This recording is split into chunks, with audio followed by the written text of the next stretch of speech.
তুমি স্বীকার করলেও মরে যাবা, স্বীকার না করলেও মরে যাবে।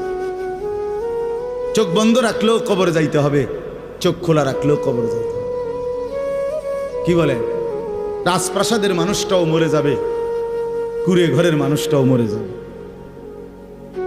সুখের খাবার যার মুখে সেও মরে যাবে, ভিক্ষার থালা যার হাতে সেও মরে যাবে। যাবে না? তো যেটা নিশ্চিত অনিবার্য বাস্তবতা, যেই মৃত্যুকে আড়াল করার, অস্বীকার করার, পাশ কাটার কোনোই ব্যবস্থা নাই, কোনোই ব্যবস্থা নাই। না ক্ষমতা দেখাইয়া, না কাইন্দা কাইটা, কোনো সিস্টেম নেই। ক্ষমতা দিয়েও মৃত্যুকে ঠেকানো যাবে না, কাইন্দা কাইটাও কি করা যাবে না মৃত্যুকে। যেটা নিশ্চিত সেটাকে ভুলে যাওয়া কেন ভাই? কেন ভুলে যাব আমরা? আল্লাহর নবী সাল্লাল্লাহু আলাইহি ওয়াসাল্লাম